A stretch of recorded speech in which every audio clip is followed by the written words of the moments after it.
aceptar la invitación. Es un honor para nosotros, muy, muy agradecido por eso. Después, un poco comentar que esta invitación se hizo en el marco de un proyecto de extensión que se llama Pandemia y Construcción de Conocimiento en el Campo de la Salud, que se hace entre la cátedra de problemas epistemológicos de la Psicología B, el Centro de Estudio de la Periferia Epistemológica y la Secretaría de Extensión. En segundo lugar, decir algunas breves comentarios sobre la trayectoria de Hugo. Es doctor en salud colectiva por la Universidad de Campiña, es docente e investigador de la Universidad de Lanús y es director del Instituto de Salud Colectiva de la misma universidad. También es director del doctorado en salud colectiva y actualmente forma parte de la comisión de doctorado del Departamento de Salud Comunitaria de la UNLA, comisión de doctorado de salud colectiva. Y bueno, fue también director e impulsor de la maestría en epidemiología, gestión y políticas de salud.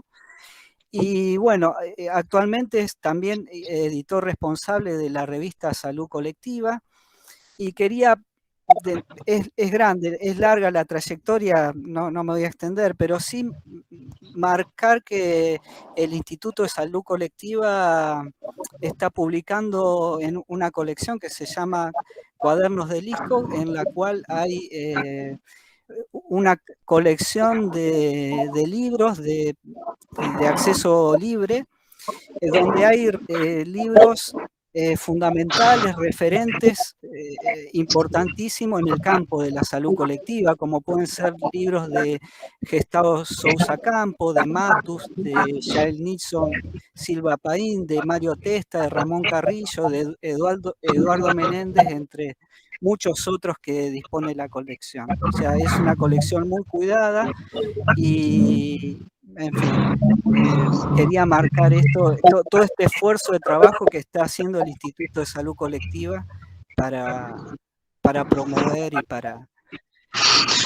y en este campo, digamos. Así que, Hugo, muchas gracias y te cedo la palabra. Gracias por el nombre de la conferencia. Bien.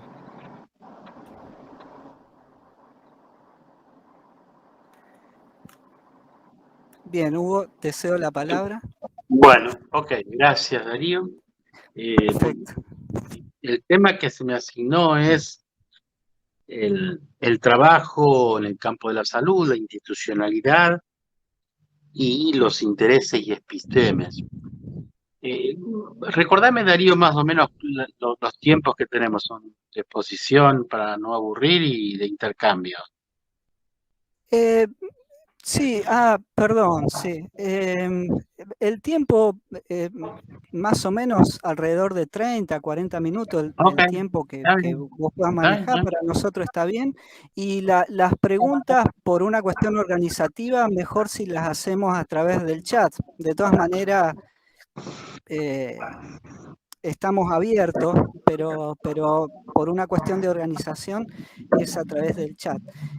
La conferencia, como dijo Hugo, es sobre el tema del trabajo, la institucionalidad, epistemes e intereses en juegos, digamos, en el campo de la salud. Bueno, a ver, lo que yo digo, traigo y que vengo reflexionando hace mucho tiempo, es que es una reflexión que parte de una práctica de trabajar personalmente toda mi vida dentro de estructuras públicas y de ver a compañeros y compañeras en instituciones tienen experiencias muy similares. Si bien nosotros venimos del campo de la planificación, las insuficiencias epistemológicas de ese modelo, que fue ya planteado por Testa y por Matus, es evidente y notorio. Como es evidente y notorio los problemas que enfrentan estos trabajadores. ya sea como simples trabajadores, lo que, lo que se llamaría la base de la organización, como quienes tienen que dirigirlo. En función de eso que se fue transformando en una preocupación y en un objeto de estudio, yo llego a la conclusión de que estas organizaciones, tanto en el trabajo como en las formas organizativas, sobre todo también las institucionales, la gestión y el gobierno de estas organizaciones de este campo, no tienen teoría.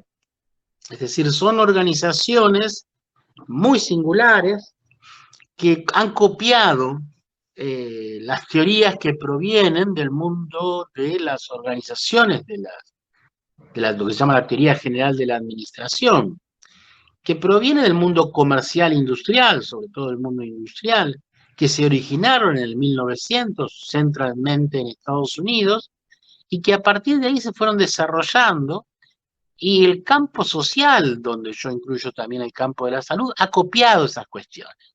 Por eso nosotros, cuando tomamos alguna de estas organizaciones, la primera discusión es, en general, el organigrama. ¿De qué sirve el organigrama? ¿De qué sirven estas cuestiones que vienen del funcionalismo, de la sociología funcionalista? No tienen nada que ver.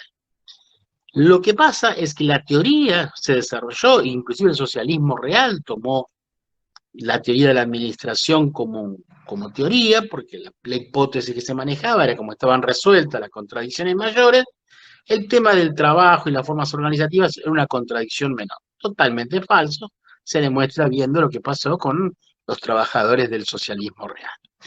Entonces, puestos a pensar esa cuestión, cuando yo veo las características de este trabajador, el trabajador, nuestro trabajo, ya sea en salud y educación, que son mis dos trabajos a lo largo de la vida, son trabajos que no tienen nada que ver con el trabajo industrial. El nuestro es un trabajo que yo voy a llamar un trabajo artesanal, no en el sentido melancólico de querer volver a la Edad Media con ese trabajo artesanal, sino de verlo como una superación del trabajo industrial. Es decir, nosotros, y eso se ve en el sentido común de los diálogos con familiares, con parejas o amigos que trabajan en el mundo industrial y que hablan sobre nosotros, de nuestro trabajo, y dicen, lo tuyo no es un trabajo. ¿Y por qué lo mío no es un trabajo? Porque yo tengo unos márgenes de libertad impresionantes. No tengo capataz. Defino qué hago, cuándo entro. Cuando yo entro a la organización, no paso por el jefe de personal a decirle qué hago en el día de hoy. Yo voy, entro y sé lo que tengo que hacer, aunque sea un residente de primero. Eso no lo soñaron ni los anarquistas. Esa libertad que yo tengo. Pero no solamente de hacer, sino que yo puedo estar metido en el hospital, no sé, tan X de Rosario, que tiene una fuerte estructura normativa, pero yo me gusta leer el New England y veo un artículo que me gusta y yo bajo esa normativa y la aplico en un paciente sin consultar a ninguna estructura superior. Vuelvo a insistir, ni los anarquistas soñaron estas cuestiones. Entonces, cuando yo veo, por ejemplo, una enfermera que entra a una sala de personas internadas que pueden tener posgrados en las mejores universidades del mundo, y esta enfermera tiene primaria terminada, esa enfermera empieza a hablar y esos profesores y profesoras empiezan a levantarse, a pararse, a acostarse, a reírse, a alegrarse, a llorar, a vestirse y a desnudarse. Y vos decís, ¿pero qué hizo esta mujer? Habló. Y cuando ella habló, produjo situaciones de cambio. Es decir, hacemos cosas con palabras. Una cuestión que viene de la filosofía y que se da a partir de la ruptura que va a producir Heidegger en la concepción, pero no tiene nada que ver. El trabajador industrial no hace cosas con palabras. El trabajador industrial tiene que tocar con manos o con pies para hacer que produzca alguna cuestión. Nosotros hablamos y cambiamos realidades. Nosotros le podemos decir a alguien, está curado, tiene un cáncer, va a ser madre, va a ser padre, y cambiamos la realidad. Ahora, Cuando yo voy a ver la universidad, digo, pero la universidad no enseña nada de esto. La universidad me enseñó, en las lógicas de la filosofía idealista, de un sujeto que actúa con un objeto, y en función de eso desarrolla todo. Ahora, la locura de nuestra es que trabajamos con un objeto que interactúa. Trabajamos con un objeto que define y viene a nosotros autoclasificado, autodiagnosticado. Eso es imposible en el mundo. A un carpintero, no la madera se somete a los caprichos que el carpintero quiera darle. A nosotros interactuamos con personas que vienen y ya tienen una idea de lo que tienen. Y nos dicen, no, no, no. O hacen lo que quiere. Además del... Entonces, hay una serie de elementos no pensados que el trabajador no tiene teoría, pero se da cuenta que ese trabajo no se corresponde con lo que dice esa cabeza. Yo lo grafico esto diciendo que estos trabajadores tienen una gran cabezota, una gran hidrocefalia, con un cuerpo muy débil que se comunica con unos pies muy grandes. Es decir, tiene una cabeza llena de ideas que no dialogan con sus pies, que son la práctica. Ahora, como dice Bourdieu, lo que no se entiende se sufre. Entonces, muchos de estos trabajadores no entienden cómo se hace este trabajo. Según su cabeza, debiera reducir al otro a una condición de objeto. Pero los pies le dicen, ni se te ocurra hacer eso porque te van a matar. Entonces, esa tensión entre esa cabeza formada en el mundo de Kant, Hegel, nos lleva a pensar a la cuestión en una relación donde el lenguaje no tiene ningún valor, donde puedo cosificar al otro. Ahora, los pies le enseñaron que eso no se puede hacer. Y esa tensión entre las cabezas y los pies llevan a un profundo malestar de los trabajadores. Cuando hacemos cursos de este tipo, no pocas veces se acerca alguien y nos dice, bueno, el curso está muy lindo, pero acá no se va a poder hacer. ¿Cómo sabemos? Le preguntamos, ¿y qué es lo que te dice? Acá hay una sola cosa que se puede hacer. Ay, ¿cuál es la cosa? Hay que poner una bomba con todos adentro. Y cuando los trabajadores encuentran, y la risa de ustedes es cómplice, cuando los trabajadores se encuentran como única solución para esas instituciones, realmente es sumamente preocupante que una organización que concentra un altísimo porcentaje de egresados universitarios, como pocas organizaciones en la sociedad lo tienen, encuentren como única solución poner una bomba con todos adentro. Bueno, a mí me interpela fuertemente en el sentido que tengo una militancia con lo público, un compromiso con lo público, me siento un servidor público y digo, me he formado en la universidad pública, en la escuela primaria pública, en la secundaria pública, y cuando quiero devolver eso que la sociedad ha hecho conmigo, me encuentro con unas dificultades propias en la cual entiendo que hay una episteme que me domina y en la cual por más voluntarismo que tenga, independientemente de la edad, del género, de la ideología política y de la profesión, mi formación, yo estoy atrapado en esas epistemes que necesito romper. Pero no tengo bases porque la universidad me la dio en esa cuestión. Y muchas veces pienso que porque yo soy de tal partido, de tal otro, por el género, por lo que sea, o porque tengo tal formación, o porque vengo de las ciencias sociales, a mí no me va a pasar. Falso. Digo, tengo vasta experiencia y hasta ahora no he encontrado ningún egresado de ninguna facultad que pueda dar cuenta de estas cuestiones. Inclusive me pasa muchas veces con gente que viene del campo de la salud mental, que indudablemente se han formado en contra de esa racionalidad cartesiana, que en una cuestión se acercan y me dicen, yo sé que me da un poco de vergüenza, pero me doy cuenta que cuando yo dirijo una organización, me comporto excesivamente de manera cartesiana. Freud decía que había tres oficios imposibles, que era educar, curar y gobernar. Algunos somos tan omnipotentes que queremos hacer los tres. Lacan va a agregar después el de hacer desear. Es decir, esta idea de trabajar con un otro no es una idea que haya sido central en nuestras formaciones. Y ahí hay una falla fundamental que provoca estas cuestiones. Pero también hay una falla en la institucionalidad. nosotros en el campo de la salud y también en el campo de la educación, pensamos que cuanto más grande es el hospital o cuanto más grande es la universidad, es mejor. Lo cual es una burrada, porque a más grande el hospital y a más grande la universidad, se transforman en instituciones ingobernables. ¿Por qué? Y porque es muy sencillo. Uno va a leerlo a Norbert Elias, sociólogo de hace casi ya 100 años, planteaba, ¿cuándo el conflicto es más fácil? Cuando son muchos, cuando no se conocen entre ellos y cuando no saben lo que hace el otro. ¿Cuál de esas tres situaciones no se da en un hospital o en una universidad? Por lo tanto, ¿por qué tenemos que pensar en grandes monstruos edilicios y no en pequeñas instituciones? ¿Por qué no planteamos, por ejemplo, en salud, que el eje institucional está en el centro de salud, donde yo puedo poner 30 o 40 locos y locas que más o menos se van a conocer y van a bajar el nivel de conflicto? Pero no solamente me preocupa el nivel de conflicto, me preocupa la cercanía con la gente que está en el territorio.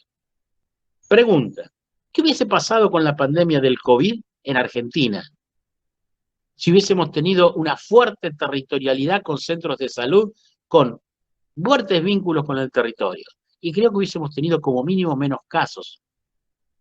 Ahora, seguimos trabajando en una institucionalidad que es hospitalaria. El evento político está en la inauguración de un hospital.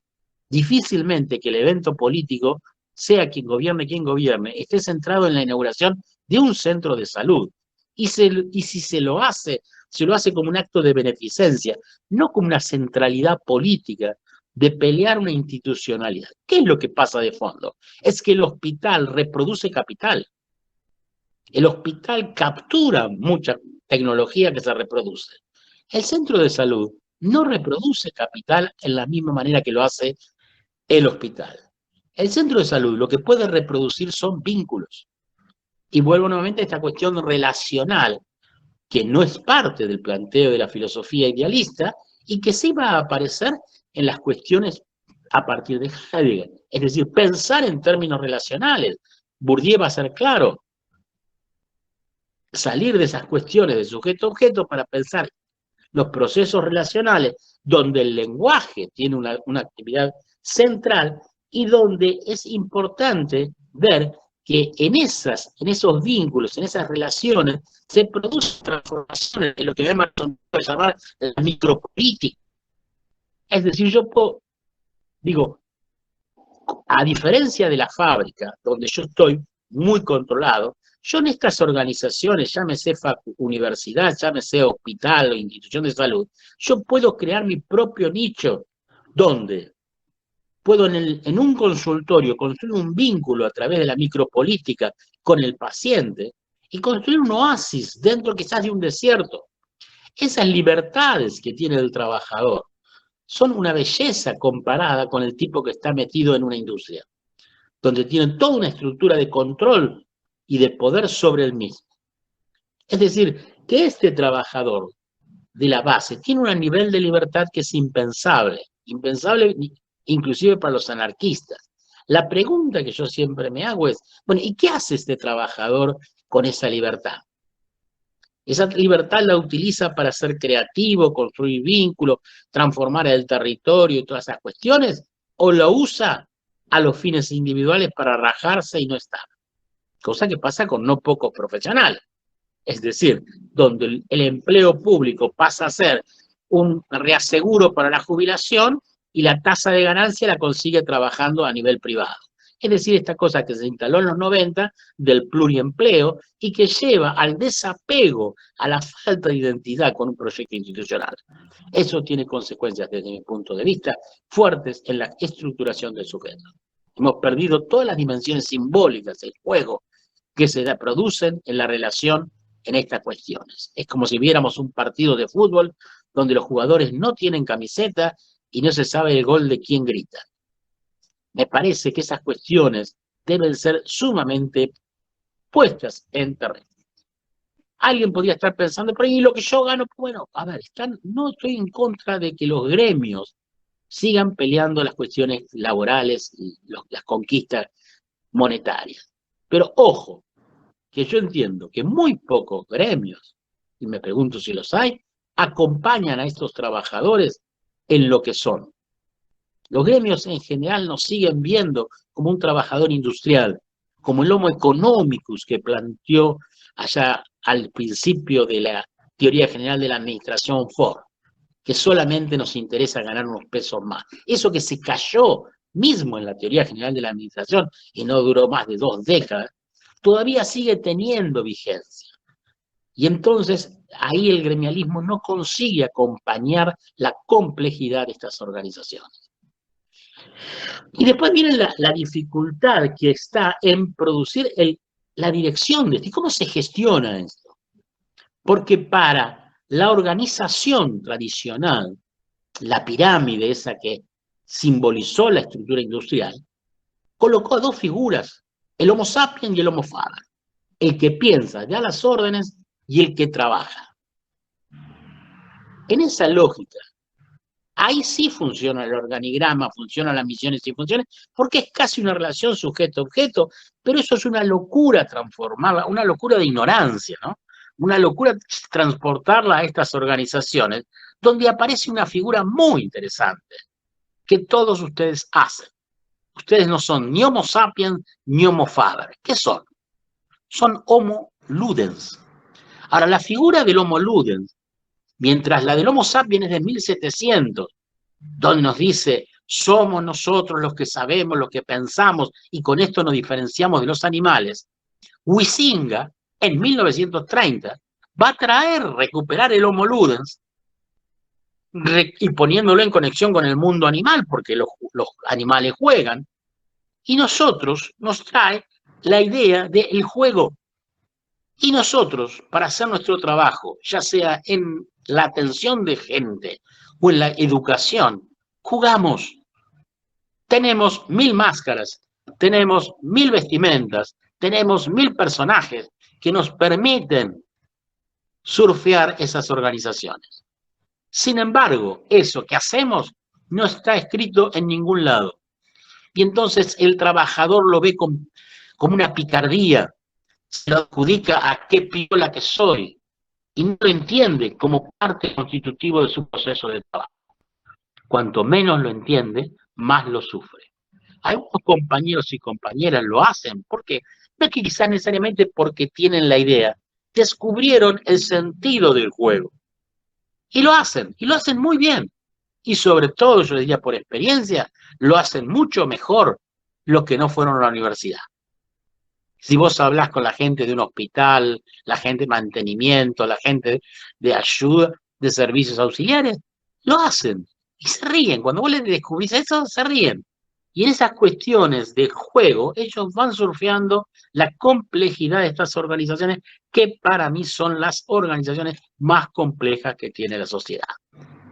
Y como son las más complejas y pueden llegar a incluir dentro de ellas casi 300 profesiones y trabajos, llegamos a la conclusión de altísimo consenso de que el único que puede dirigir estas organizaciones son los médicos. Y eso estamos totalmente de acuerdo los médicos.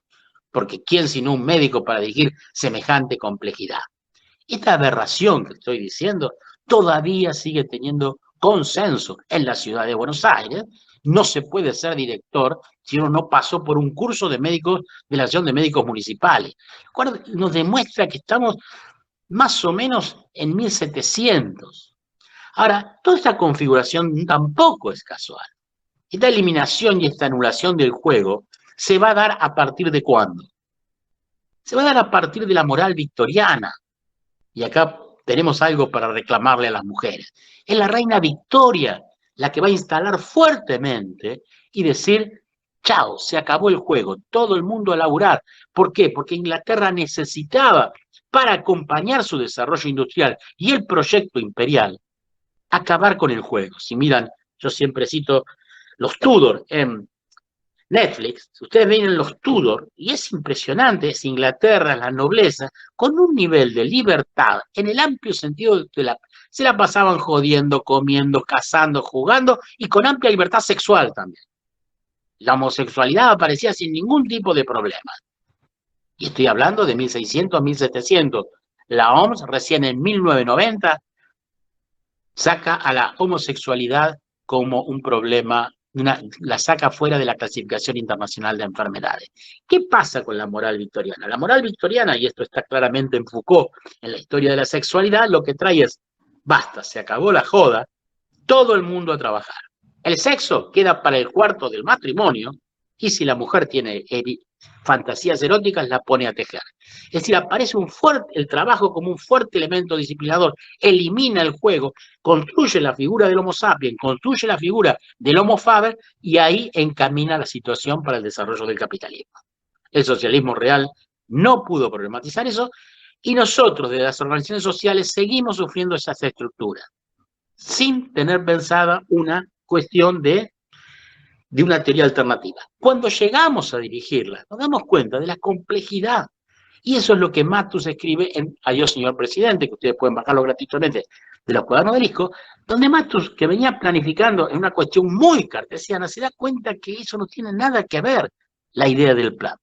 Todo esto, a su vez, tiene una concepción, y no me va a dar el tiempo para desarrollarlo, que es la concepción del tiempo. La modernidad construyó, además, la idea de un tiempo futuro. Y eso está en Kant. Kant, cuando toma el objeto y dice, bueno, el objeto que yo miro, yo lo que tengo es, veo las apariencias, pero si yo quiero ver la esencia del objeto, tengo que aplicarle categorías. Pero no se preocupen, las categorías de tiempo y espacio y lugar vienen, ya están dadas en el sujeto. Con lo cual dice, no piensen en el tiempo. Lo cual nos jodió la vida mal. ¿Por qué no puedo pensar el tiempo? Y entonces cuando no puedo pensar el tiempo, ¿qué me traen? Me traen la idea del futuro. Disminuyen el presente y todo pasa a ser el futuro. Boaventura Santos va a plantear en Epistemología del Sur que vivimos con un futuro hipertrofiado, ¿o no? ¿Quién hipertrofió el futuro? La Iglesia con el paraíso, Marx con el comunismo. Es decir, siempre, Walt Disney con y fueron felices y comieron perdices. Es decir, siempre hay un futuro, el presente no existe. La pregunta y básica que está formulada desde la filosofía es, pero a ver, ¿quién? Walter Benjamin dice, no, es un presente continuo. Hay que entender el presente como pasado del futuro y el presente como futuro del pasado. Boaventura Santo, ¿qué va a decir? Hay que achicar ese futuro hipertrofiado para ampliar el presente y en el presente reconocer que tenemos deudas con el pasado. ¿Eso qué hace? Me lleva a salir de la idea de la planificación para pasar a la idea de la acción, que es lo que va a traer Hannah Arendt en un excelente libro que se llama, se me fue el nombre del libro de Hannah Arendt, La condición humana. Hannah Arendt va a traer el tema de la acción. Es que lo que nosotros tenemos que hacer es hacer contra aquella cuestión propia de los griegos de la contemplación. Nosotros estamos llenos de planificar y entonces Mato va a decir, se planifica lo que no se hace y se hace lo que no se planifica. Calculo que todos están de acuerdo. Y entonces habría que, entonces somos todos todos hacemos contemplación. No, hay que hacer cosas. ¿Por qué hay que hacer cosas? Porque en la acción se transforman las cuestiones. Y en la acción el futuro es incierto, cosa lo que planteó claramente Heidegger. La única certidumbre es la muerte. Ok, dice Arendt, discípula de él, está bien, pero en ese camino hasta la muerte yo tengo acciones, voy a hacer cosas, desafío, tengo existenciarios que me van a dar idea, que está la idea del evento en Heidegger, que es la idea del acontecimiento. Apuesto, ¿con qué garantía de éxito? Ninguna. ¿Pero por qué apuesto? Porque ahí no soy solamente razón, soy deseo, y en la fidelidad de la apuesta, en el tiempo, puede ser que mirando para atrás se dé el acontecimiento. Esas ideas, en vez de enseñarnos a mirar como hacia el futuro, tratando de predecirlo, con lo cual es imposible, porque el futuro es incierto, lo que hace es mirar las consecuencias de nuestra acción. Por lo tanto, nosotros hacemos un fuerte llamado a hacer cosas. Y en el presente, lo que hago es anulo la planificación, pero hablo en términos de organización. Lo importante es, estamos organizados, tenemos equipo, el equipo tiene elementos simbólicos. Somos un grupo de locos y locas que tienen identidades propias para hacer cosas. 1, 2, 3, 1000 Vietnam, decía el Che. Entonces a mí me parece que esa es la institucionalidad necesaria, desde los centros de salud, desde hospitales con mucha tecnología, pero con poca gente. No estoy diciendo nada que no se esté haciendo en el primer mundo. Los países nórdicos, Italia, Croacia y otros más, están cerrando hospitales, habiendo centros de salud o habiendo estructuras, institutos, tipo el CEMAR que ustedes tienen en Rosario, es decir, que sean pequeñas cuestiones de concentración de tecnología donde un primer nivel fuerte esté trabajando con las necesidades de la gente, que entre el 80 y el 90% son temas menores. Es decir, vuelvo a lo primero que empecé. Lo loco de nuestras cuestiones es que ni el trabajo, ni las formas institucionales, ni la gestión, ni el gobierno tenemos teoría propia. Desconocemos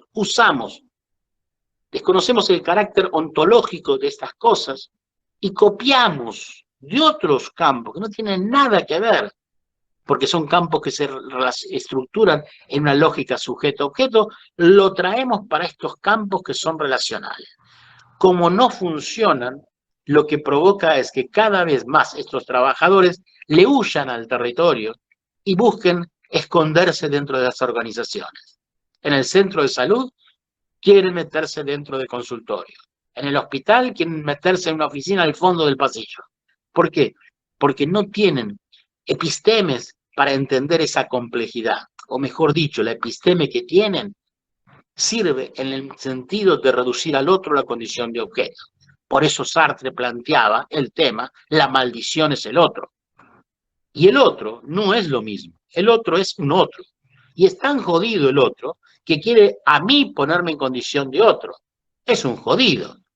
Entonces, en estas cuestiones muy básicas, que el sistema educativo nos ocultó, y no inocentemente, nos metemos en las áreas sociales en el despelote que son estas organizaciones. Estas organizaciones van a salir si producimos una fuerte transformación del conjunto de los trabajadores y las trabajadoras en función de estas cuestiones, de discutir cuál es la ontología de nuestro trabajo, de las formas organizativas, de las formas institucionales, para poder pensar también cómo se dirigen. No es casual que Gastón Campos haya explorado en las cuestiones de cuerpos colegiados, apoyos matriciales, porque tratamos de escaparle a esa idea del Homo sapiens, que es imposible. Es necesaria y posible para la fábrica, pero no para estas organizaciones. Estoy cumpliendo como un lord inglés el tiempo que me asignó Darío, así que lo dejo acá y pasemos a las preguntas. Yo tengo dificultades para encontrar ahora dónde tengo los chats acá en el teléfono, pero si querés, Darío, me lees las preguntas y yo las voy respondiendo.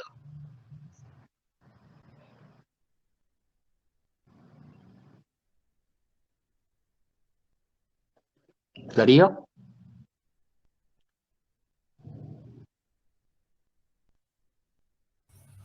Sino que el compañero que preguntó lo digas con voz. Perfecto. Así lo escuchas.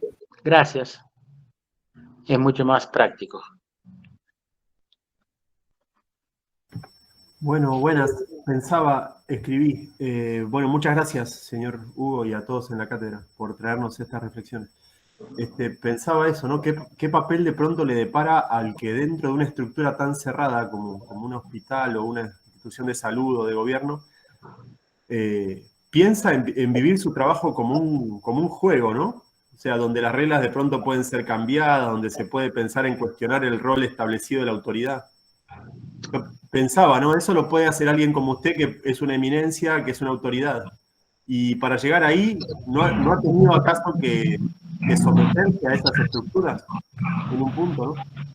¿Vos qué formación tenés, Juan? Yo tengo formación universitaria. ¿Qué sos? Naturópata. ¿Cómo? Naturópata, una carrera que se estudia en Cuba. Ok. ¿Y ahora dónde trabajás? No, acabo de llegar a Argentina hace muy poco.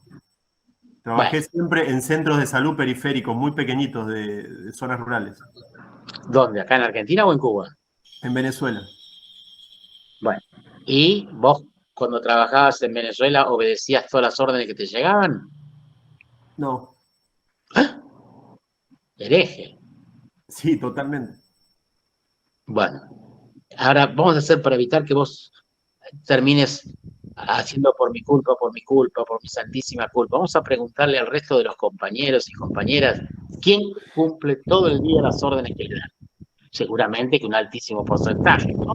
Vamos a dejar los micrófonos abiertos para que nos muestren las marcas de las cadenas de los feroces dirigentes que los torturan y les hacen hacer cosas que ellos no quisieran. ¿Hola? Podríamos, si no, hacer, Darío, ¿por qué no le pasás el Perdón, link a sí, gente que esté perdón, Hugo, trabajando en una fábrica, en un sí, puerto? Sería bueno tener algún trabajador portuario para ver los márgenes de libertad que tiene frente a la claro. orden del capataz. ¿Se entiende, Juan? Es decir, no, es decir, tenemos que, es solamente mirar para darse cuenta de los márgenes de libertad que tienen. Me parece que es más un problema de cómo nos representamos nosotros en la cabeza. El problema que tenemos ahí son unos pies que son, te llevan caminando y una cabeza que dice, no, pero no se debería hacer esto, y los pies dicen, no sea boludo, vamos, y lo terminan haciendo. Entonces, tenemos una formación muy, muy rígida para una práctica totalmente libre. No hay profesor universitario que entre a dar una clase y se transforme en un anarquista de que viola todas las leyes del reglamento de la cátedra, del consejo de la facultad, del consejo superior, del Ministerio de Educación que dijo cómo iba a ser la materia que bibliografía y pone bibliografías que no están y que a él le encuentra que estén bien. ¿Sí o no? Bueno, pero Ahora, entonces es peor todavía, porque el problema está adentro de nuestra cabeza, Claro. de uno. sí, pero a ver, yo te hago una cosa. ¿Vos comprarías un auto, Juan, hecho con la libertad que tienen nuestros trabajadores? A estos compañeros que están acá, imagínate que fuesen trabajadores de una fábrica que hace autos y ellos siguen actuando como trabajan actualmente. ¿Vos le comprarías un auto hecho por ellos? No lo sé, ¿Por qué te reís? no lo sé, no lo sé. Sería muy lindo, porque quizás tenga 7 ruedas, un asiento, Sería un un caos. manubrio de bicicleta, ¿o no? Habría que verlo, por ahí sí, es decir, Por por ahí ahí está sí. interesante. Pero ¿estarías dispuesto a hacer una compra anticipada? ¿30%? ¿Pagar adelantado?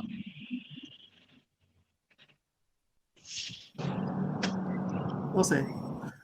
Ah, te veo que estás retrocediendo en pantuflas, diríamos, ¿no? Es decir, entendamos que hacemos un trabajo yo no discuto con las cabezas, discuto con las prácticas, porque en las cabezas yo sé lo que sale, pero en las prácticas, cuando yo voy a analizar las prácticas, todos sabemos los márgenes de libertad que tenemos. Quizás infantilmente queremos que el otro haga el juego que yo quiero, pero ahí es otro problema, que no sabemos pensar en términos relacionales. Y esa es otra insuficiencia epistemológica que tenemos heredada de la universidad. ¿Otra Hugo, cosa? Yo lo que pensaba también es que en nuestras prácticas de salud y educación tampoco está tan claro quién es el capataz o el jefe Es que no sería. existe, es imposible. Entonces está bueno eso. Es que no es que no sabemos, es que es imposible, porque nuestra práctica es única. Cuando vos te enfrentás, a ver, cuando un tipo en una fábrica se enfrenta a una tuerca, sabe que tiene que buscar un tornillo. Es decir, hay una relación clara de lo que hay que hacer, y lo que está bien y lo que está mal. Nosotros, cuando enfrentamos a un estudiante que hace una pregunta o un paciente que trae un síntoma, no está tan claro. Cada encuentro que hacemos es único. Por eso el error acá es, muchas veces preguntan, dígame qué tengo que hacer. No, es falso. No se puede decir lo que hay que hacer. Porque ese encuentro es único. ¿O no? Juan, ¿todas tus parejas han sido iguales? No, claro que no.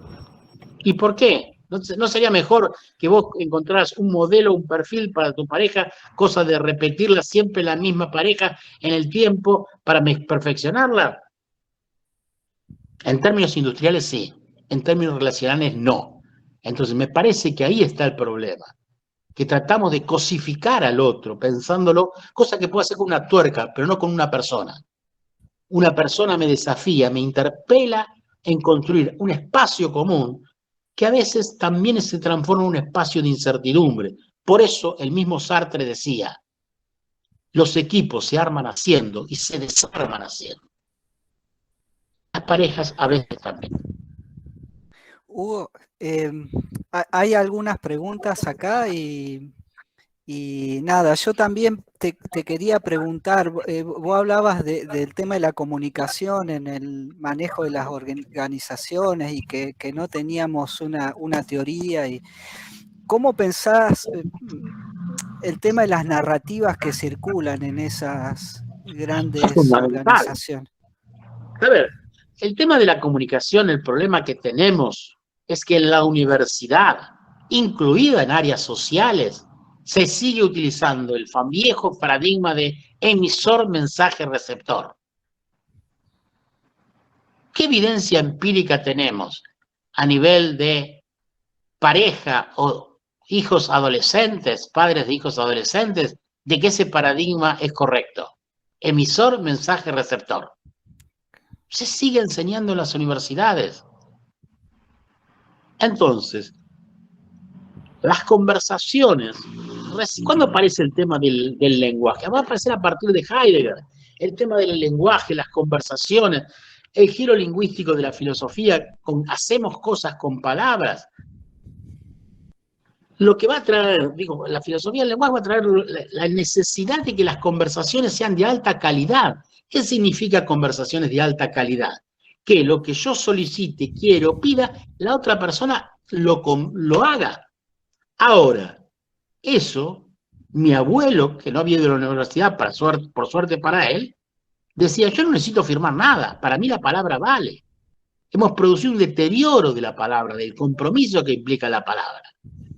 Ustedes en sus organizaciones no siguen los organigramas, ni cumplen las funciones, ni las normas. ¿Qué siguen? Siguen a compañeros y compañeras con los cuales han construido una relación y saben que María, Pocho, Juan o lo que sea es de corazón, de acá, y entonces va a ser. Entonces lo buscan a él, no siguen el organigrama. ¿Por qué?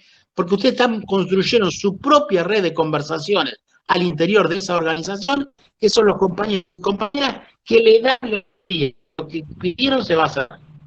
Ahora, esas conversaciones no logran incluir narrativa de lo que es la institución. ¿Qué pasa cuando entra un trabajador a ese hospital universitario que tiene Rosario? ¿Qué le dicen?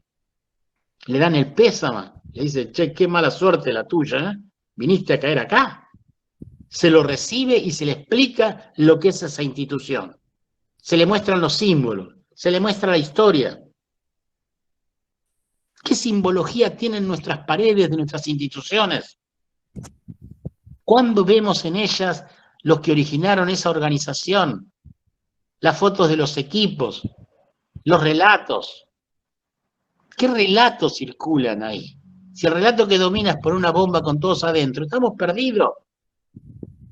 Entonces, todo eso, la calidad de las conversaciones, las narrativas y la mística, que para mí es lo más importante.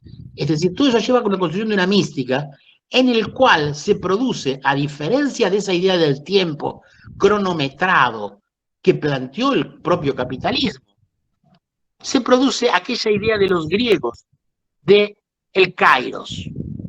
Es decir, el tiempo, es decir, un tiempo sin tiempo, o el aion, que es el tiempo en que las cosas suceden. El kairos es el tiempo en que las cosas suceden, y el aion es el tiempo sin tiempo. Eso que no hemos recibido esa enseñanza, sí, muchas veces con compañeros o compañeras trabajando, decimos, che, mirá vos, la puta, ya se hizo las 8 de la noche, ¿cómo pasó el tiempo? Cuando decimos esa frase, lo que tenemos es, damos cuenta de una interiorización de un tiempo mecánico que no tiene nada que ver con los procesos relacionales. El tiempo mecánico sirve para monitorear y controlar cuánto se hace una tuerca. Podemos discutirlo si está bien o no, pero independientemente de eso, no hay un tiempo para lo relacional. ¿Cuál es el tiempo para una consulta? No sé. Depende del conocimiento que yo tenga, lo que traiga el otro, cómo esté yo. Puede ser 5, 10, 15, 20, 30. Pero esa idea de ese tiempo así no es la idea que trae el capitalismo y la productividad. Por eso nuestras instituciones son tan disruptivas con las del mundo industrial.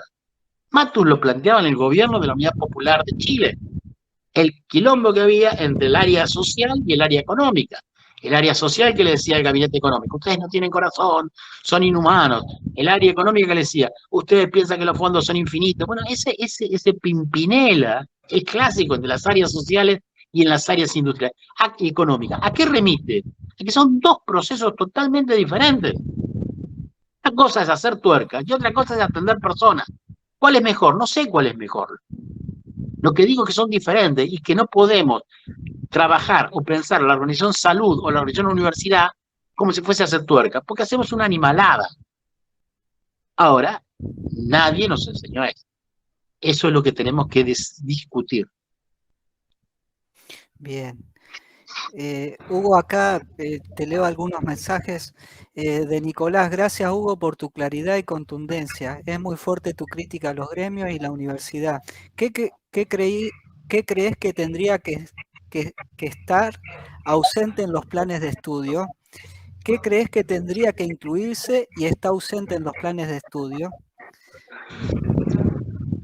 A ver, lo que los planes de estudios tendrían que tener, obviamente que yo no estoy negando de lo que son los pilares. Lo que en las áreas sociales, lo que le escapan es el tema de entender la complejidad de lo relacional, de la complejidad y de la riqueza en lo social del lenguaje, de la complejidad y la riqueza de lo simbólico. Eso debiera ser parte de nuestras formaciones.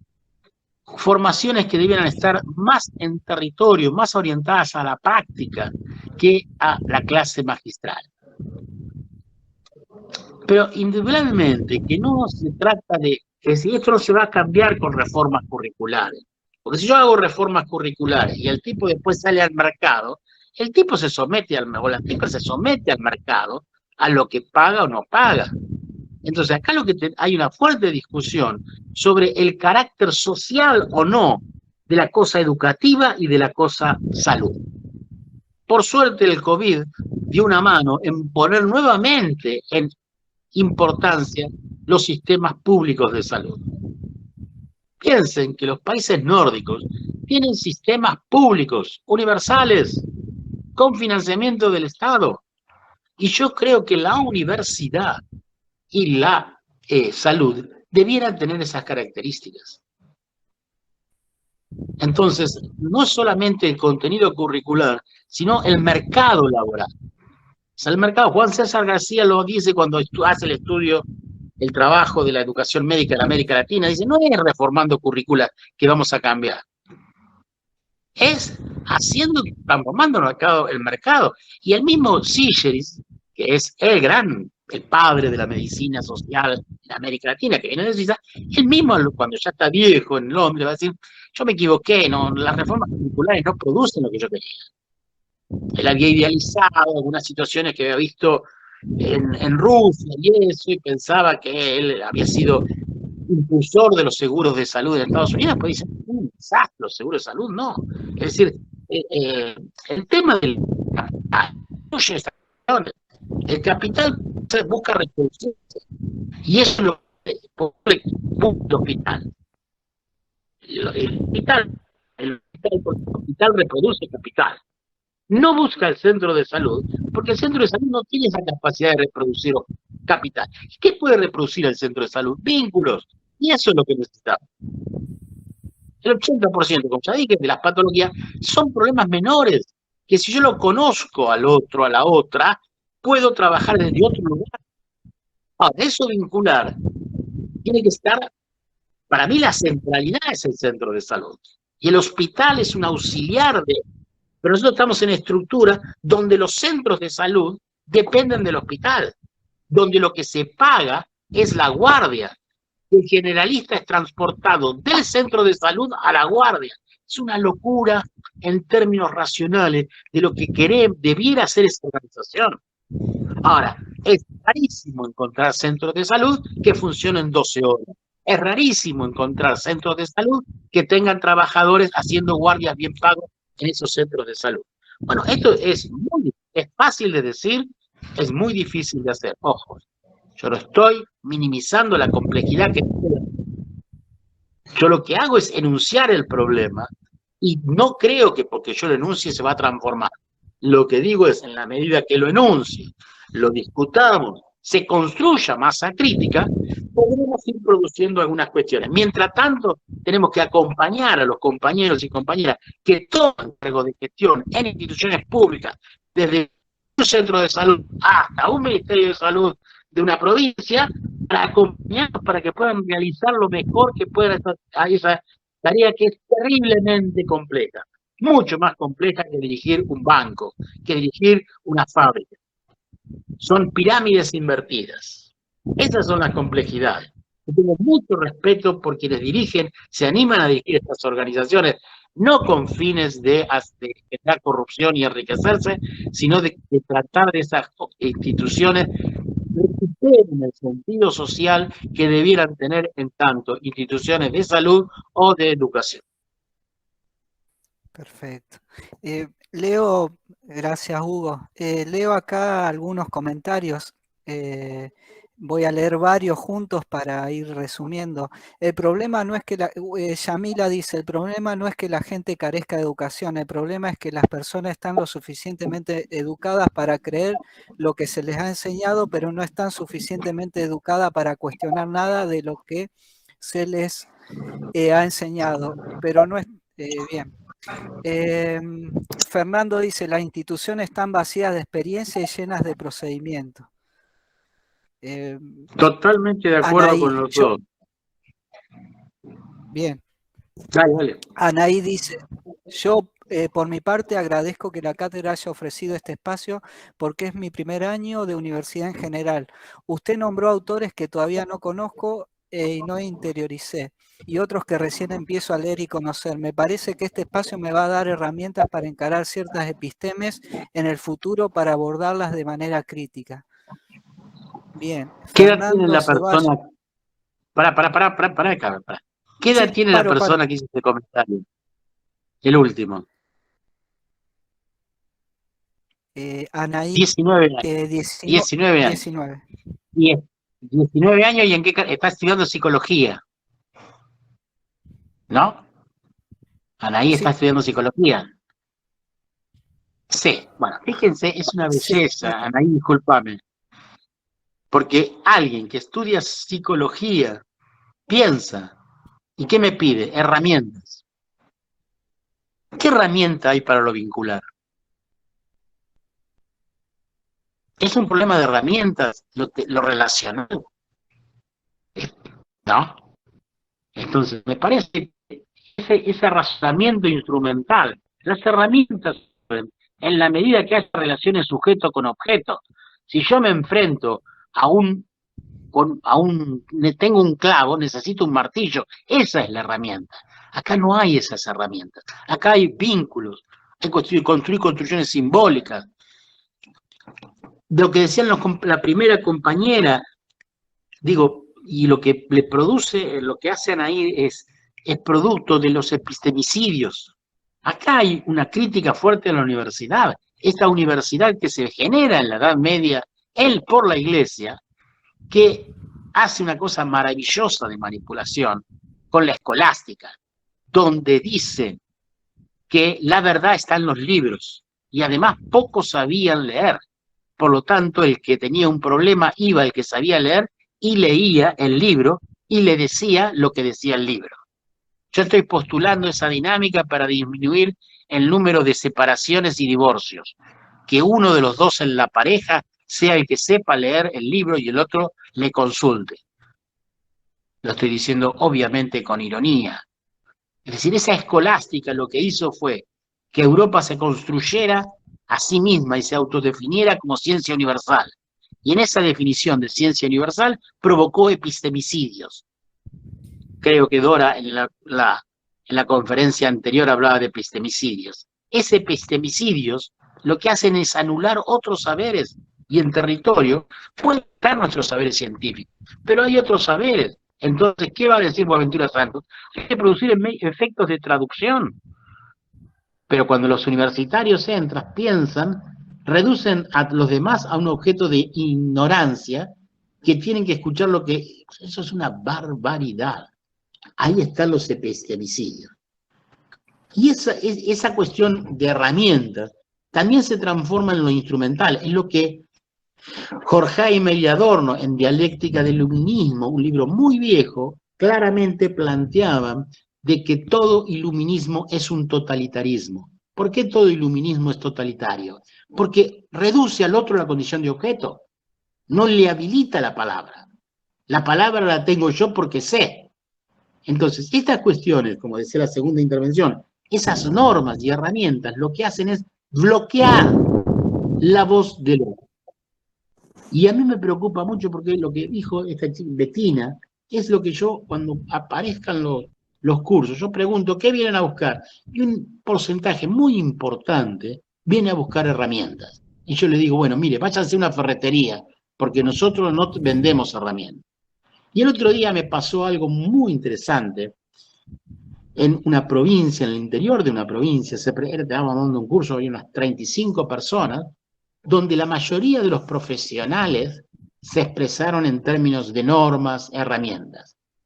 Y cuando tuvieron que presentarse 2 agentes sanitarios, no dijeron que venían a buscar herramientas, venían a conversar, a dialogar, a conocerse. Y los dos se identificaron como pertenecientes a una comunidad de pueblos originarios. A mí me pareció maravilloso eso. En un grupo de 30 personas, que los 2 agentes sanitarios, que no solamente dijeron que venían a conocer, a charlar y eso, lo cual era más cercano a lo que yo tenía que dar, y además fueron los únicos que se presentaron con identidad cultural, porque los demás se presentaban como, soy médico, psicólogo, enfermero, camillero, lo que sea. Entonces, esas cuestiones es lo que yo creo que son parte de los epistemicidios y la necesidad de construir otras racionalidades, otras comprensiones, es decir, ser menos racionales. Alguien ahí estaba diciendo algo del juego, no lo leí pero se me fue, alguien que criticaba, el juego produce herramientas. No, el juego no produce. No, para mí el juego produce vínculos, que no son herramientas. Yo con el juego construyo bien. A ver, nosotros utilizamos el juego en un proceso de seducción. Nosotros utilizamos el juego para atender a un paciente. Nosotros utilizamos el juego para jugar con nuestros hijos, o los hijos juegan con nosotros, o los animales que tenemos en la casa juegan con nosotros. Entonces, desde mi punto de vista, yo me niego a utilizar la palabra herramienta. Pero puede ser una neurosis mía, así que si a ustedes les sirve, yo prefiero hablar de vínculos, prefiero hablar de cuestiones simbólicas. Una herramienta para mí no me representa una cuestión simbólica en términos relacionales. Bien. Hugo, vos vinculaste un poco tu exposición también hiciste como eje en la cuestión de la planificación. Y citaste a Matus. Ahí por ahí un compañero recién habló de Venezuela. La pregunta iba hacia lo siguiente, la cuestión de la planificación en el funcionamiento esto de las organizaciones. ¿Cómo pensar la cuestión del carácter de los estados? Por ejemplo, de un estado autoritario a un estado democrático. ¿Cómo es más fácil planificar en un estado más verticalista que... Darío, la planificación para mí es un verso. La planificación es un gran elemento ansiolítico, mucho mejor que muchos medicamentos. La planificación exige dos cosas. Exige un tiempo futuro, en el cual yo nunca viví, porque vivo en un presente continuo, y exige un sujeto cartesiano, cosa que ni yo ni ninguno de ustedes es. Por lo tanto, si no vamos a estar en el tiempo futuro y ninguno de nosotros es un sujeto cartesiano, no tiene ningún sentido la planificación. Yo sé que lo que estoy diciendo es totalmente disruptivo. Y entonces, porque ahí parece la angustia, porque ante esa certidumbre de la muerte, la planificación es, te vas a vivir más tiempo. Bueno, trabajemos en la organización, juguemos en el presente, hagamos cosas. Pero Eso, ahí, eso también responde a la cuestión de los planes de estudio, ¿no? totalmente, es decir, el hacer cosas, ¿qué aparece? El deseo. Nosotros tenemos que en este trabajo social, tenemos que dejar que el deseo aparezca. Somos terriblemente aburridos. Chantal Mouffe dice, la izquierda es terriblemente racionalista, de tan racionalista es aburrida. ¿O no? Por eso los más divertidos en América Latina son los brasileños, aunque la están pasando muy mal. Somos muy racionalistas. La planificación, a ver, pero no lo digo yo. Si lo leen, si tienen fidelidad con Testa cuando dice pensar en salud, rompe con la planificación. Y Matus, que era un obsesivo, al último tiempo van a encontrar que Matus dice, bueno, yo no hablo más de planificación, yo hablo de teorías y métodos de gobierno, que sí, ahí yo tengo mucho respeto por Matus. ¿Por qué? Porque es muy difícil gobernar. Si quieren una síntesis clara de lo que estoy diciendo, es lo que dijo Pepe Mujica. Pepe Mujica dijo, cuando goberné no tuve problema con las cosas, tuve problema con los cosos. Pero Pepe Mujica también dijo, ojo, que las cosas no hacen la felicidad. La felicidad lo hacen los cosos. Y esa es la complejidad. Este juego de palabras entre cosas y cosos que hace Pepe Mujica, más en una abstracción intelectual más fuerte, Bourdieu dice, la maldición que tenemos nosotros, los que nos inscribimos en las ciencias sociales, es que abordamos un objeto que habla, ¿o no? Si no hablara, cumpliría el requisito de la filosofía idealista. Es decir, cosifico y listo. Esa es la complejidad del juego que estamos metidos. Me angustia mucho. Bueno, andate a trabajar en una fábrica, hacer tuercas. Me parece que te vas a aburrir. Pero me angustia. Bueno, viví, disfrutá, jugá. Y a veces pierdo. No hay juego que se gane siempre. Pero te va a mantener vivo. Esa es la gran diferencia, trabajar en el campo social o trabajar en la industria. Bien. Leo primero acá de una maestra que dice, soy maestra de primaria y tenía la costumbre de vivir buscando herramientas y cuando estás en el salón con los peques, las herramientas y las planificaciones se prenden fuego. Totalmente. Es que esa es la tensión entre las cabezas hidrocefálicas y los pies, unas patas grandes así. Y esas patas grandes, que no hacen más que seguir aquello de Freire, la cabeza piensa donde los pies pisan, están en continua discusión. Pero a más universidad, la cabeza esa es más grande, con pies más chiquitos. La verdad que un egresado universitario, uno diría que tiene una inestabilidad mecánica muy fuerte, porque esa cabeza es atraída por una fuerza muy poderosa que los pies no resisten. A la medida que esa persona va transcurriendo la vida institucional, se le va achicando la cabeza y se le van agregando, aumentando los pies.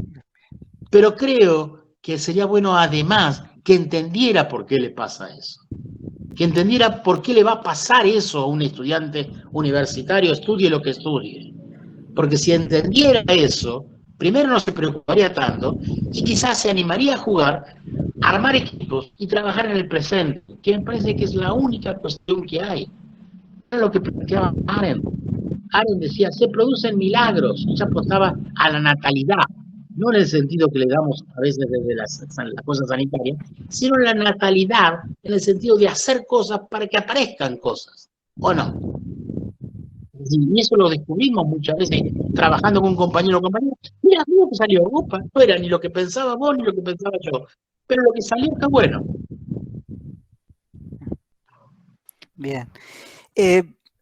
Julio, después te doy la palabra. Leo antes unos comentarios que había. Yamila dice, la ciencia moderna no ha desarrollado aún un medicamento tan eficaz como lo son un par de palabras amables, algo así.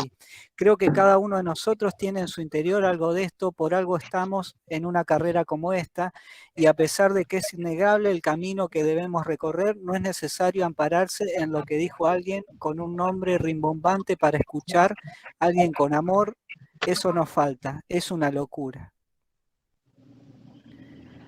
Después, bueno, Julio, levantaste la mano, te cedo la palabra.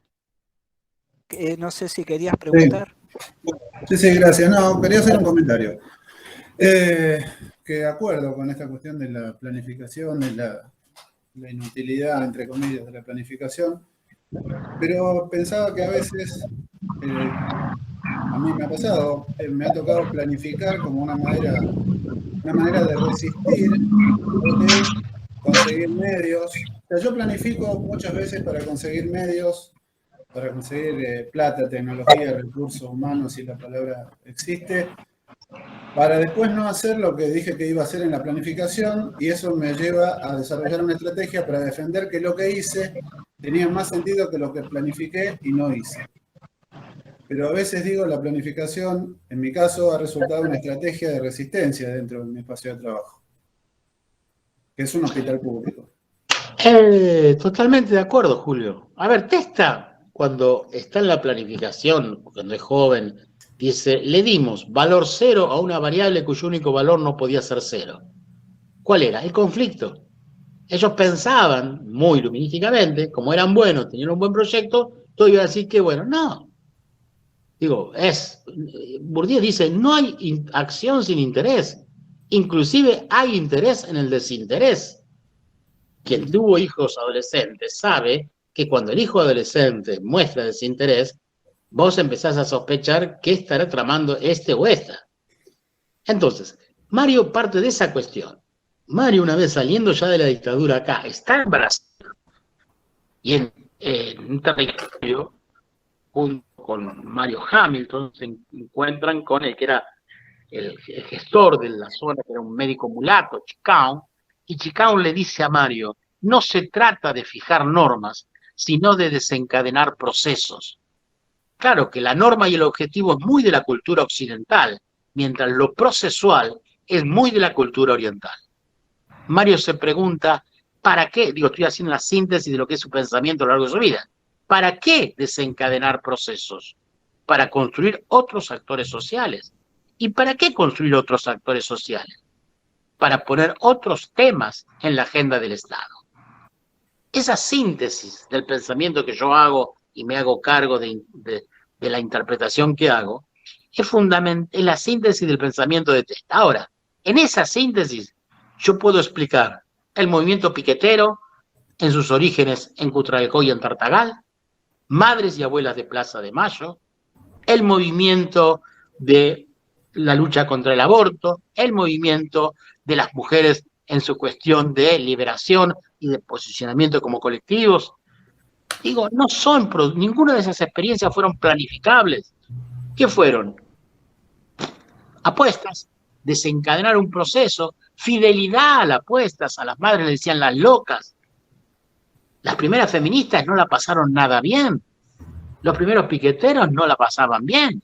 Pelearon y al final, no para adelante, porque nadie puede predecir el futuro, sino mirando para atrás, sintieron el orgullo, bueno, dirán, mira el quilombo que hicimos, o no.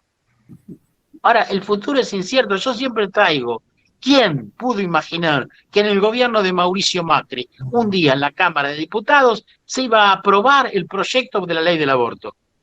Y que cerrara el discurso una diputada macrista con un discurso que a mí personalmente me hizo emocionar mucho, y en su arenga citara a una mujer trotskista como Martha Rosenberg. Mire, ese Polín podía haberse imaginado esa cuestión. Y ocurrió en el gobierno macrista. Eso no es planificación. Eso es azares, procesos y cosas que se dan en esa cuestión. Es cierto, después no se aprobó. Pero en ese momento, vos decías, ¿dónde está la racionalidad acá? Y esas cuestiones, y en el juego, aparece claramente. Por lo tanto, yo insisto en jugar, insisto en liberar el deseo, no tener miedo. Y alguien lo escribía en un momento, vi pasar, el miedo atrapa. La razón a veces es una cuestión de miedo.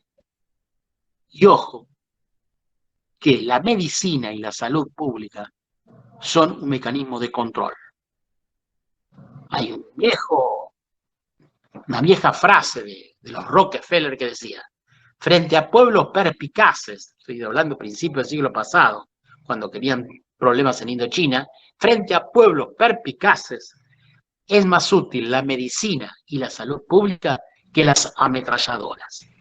Es esto que va después trabajar Foucault de las cuestiones de lo normal, lo patológico de Canguilhem, la biopolítica en Foucault. Es decir, ojo que nosotros somos elementos de controles muy, muy fuertes y muy sutiles. De esos mismos mecanismos de control que hacemos desde las instituciones de salud y de educación, muchas veces terminan atrapándonos a nosotros. Y algo de eso está en tensión en cómo vamos a salir del COVID, de la pandemia. Bien. Leo esto último y ya vamos cerrando. Guillermo dice, el juego como una distracción ante la muerte, que aleja esa idea de la persona y nos distrae en sí del fin último, que es la muerte, aunque suene muy fatalista. Me parece algo importante para reflexionar, el juego como una droga que nos mantiene alejados de la muerte. Y Julio dice, son cosas chiquititas, no acaban con la pobreza, no nos sacan del subdesarrollo, no socializan los medios de producción y de cambio, pero quizás desencadenen la alegría de hacer y la traduzcan en actos. Y al fin y al cabo, actuar sobre la realidad y cambiarla un poquito es la única manera de que la realidad se transforme. Es una cita de Eduardo Galeano. Ese poquito, si lo decía Eduardo Galeano con todo respeto, es un todo para un paciente que tenemos en un consultorio pidiendo una cosa. Es un todo para un chico que recibe una buena educación. Entonces, esos son nuestros espacios de las micropolíticas. Vuelvo a este concepto que trae Merí. En esas micropolíticas yo no las subestimo, porque hay un otro, una otra, que tiene una demanda, que se siente mal, que tiene un dolor, que tiene una angustia, y yo tengo un imperativo categórico, diría Kant, de responderle. Yo no puedo decir, mira, con la deuda externa que tenemos no te voy a atender. No, pues ahí soy un hijo de puta. Es decir, en ese espacio micro yo tengo que tener una entrega total frente a esa persona, porque esa persona necesita de que yo le dé una respuesta a su demanda. Después habrá otros espacios para discutir, pero en el espacio situacional donde yo ejerzo mi trabajo, en la base de la organización, puedo actuar como un elemento liberador de muchas cuestiones. Entonces yo no justifico la inacción ni en salud ni en educación en función de la explicación sobre determinantes. Eso me parece que son cobardías cuando no acomodamientos para no comprometerse. Bien, bueno. Última pregunta acá, creo que ya está respondida. Dice Ana, si hay alguna forma de aprender a crear vínculos. Es una pregunta para Hugo. La última ya que leemos porque ya estamos con el horario. No hay. Digo, son experiencias singulares. Cada encuentro es singular. Digo, no, somos personas únicas, por suerte. Si no sería muy aburrido. Vamos aprendiendo. ¿Y la experiencia me asegura garantía? No. Puedo tener mucha experiencia y encontrarme con situaciones nuevas. Lo que tengo que hacer es disfrutarla y volver y intentar hacer, vivir. Vivir. Hacer cosas, ir haciendo. Parece que eso nos construye como sujetos. Bien. Hugo, perdón, Sí. Bueno, quería decir algo. Me sorprende esta pregunta de si hay alguna forma de aprender a hacer vínculos, porque yo desde otro lado pienso, cuando salgo a la calle y veo a alguien revolviendo la basura, siempre pienso, ¿cómo puede ser que nosotros naturalizamos algo así? O sea, vamos caminando y parece que hay un perro revolviendo la basura. O sea, hay una persona que está revolviendo la basura. Yo siempre lo pensé, digo, tal vez yo estuve a media hora o a una decisión o lo que fuera de estar en la misma situación. Así que a mí siempre fue algo que me conmovió. Y a uno no le cuesta nada ir a hacer alguna cosa, acercarse a decir algo, lo que fuera, por un gesto más humano. O sea, no estoy esperando recibirme de psicóloga para ayudar a alguien. Me parece que constantemente se nos presentan oportunidades de darle una mano a alguien. Y esto es lo que pasa, para mí es como una desconexión muy grande, se vive como muy desde el, no, porque yo desde el apurado de no tengo tiempo. Acá en Rosario pasa mucho eso, yo cuando me mudé al centro, mucha gente me pregunta, ¿vos sos de Rosario? Me causa gracia porque sí, o sea, soy de Rosario, pero yo siempre juego y digo que la gente de Rosario, de Buenos Aires, como más soberbia, más pedante, cuando te vas a algún pueblo, te vas afuera, las personas viven como con otra pausa, son más solidarias. Y esto mismo que vos preguntabas antes, ¿qué sos? Siempre reniego un poquito de eso, yo soy Yamila, o sea, no voy por la vida ni ventilando títulos, ni nada, es como, soy una persona tratando de hacer lo mejor, y si ayer hice algo, y qué sé yo, o vos dijiste, o vos hiciste, o sea, me causa que hace eso, que necesiten constantemente o un libro de autoayuda, o que alguien les diga, es como que está muy instaurado eso del Mesías, la gente no se anima, porque la bajada de línea es esa. O sea, cuando alguien se anima, le meten miedo. Epa, epa, no te salgas de la línea porque... Y hay que animarse a eso. Como... Sí. Todos sabemos adentro nuestro qué es lo que nos gustaría que nos hagan. O cómo nos gustaría que nos traten. Entonces, se parte de ahí. bien. Podríamos Gracias, citarlo al Yamila. Papa cuando el Papa dijo en Brasil, hagan lío. Sí, tengo sí o sí que contestarle por lo que dijo, porque tal vez no me cuesta a mí para nada crear vínculos, lo dije desde un lugar pretendiendo una respuesta que tenga que ver con lo académico. Estamos en tercer año de psicología y sentís que la gente no existe. O sea, existen papeles, existen teoría.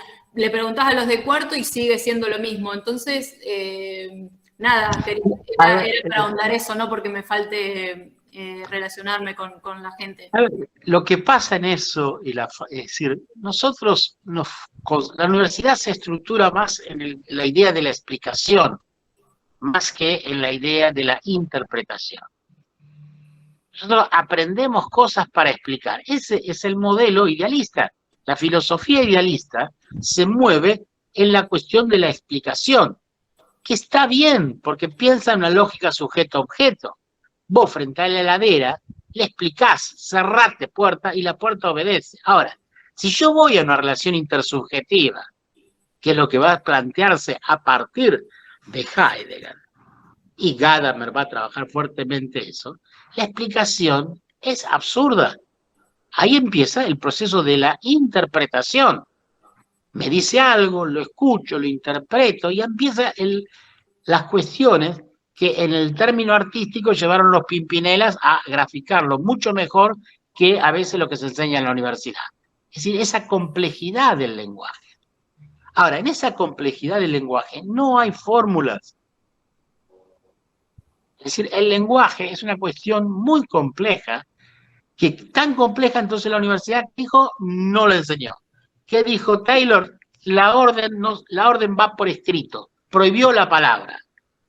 Ahora, cuando yo vengo a esta organización, que hacen, es decir, que hacemos cosas con palabras, me encuentro huérfano de teoría instrumentalizada a través de la carrera.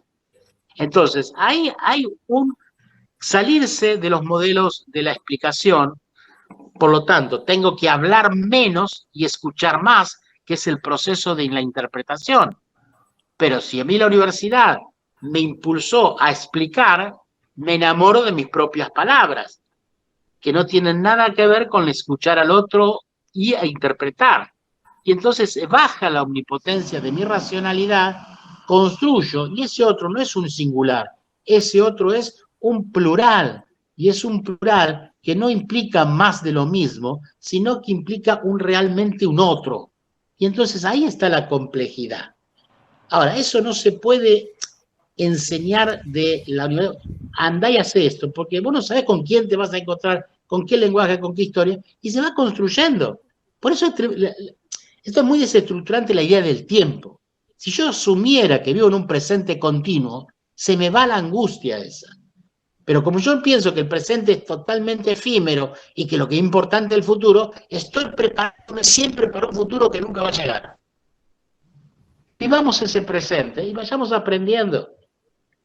Conservemos los conocimientos más técnicos que nos dieron la universidad, sobre todo las áreas sociales, y después conjuguemos esos saberes técnicos con la práctica social de jugar, entendernos. Yo estoy sacando un libro que ahora tiene el subtítulo, es sentir, jugar, hacer, pensar. Y los escribo como una sola frase.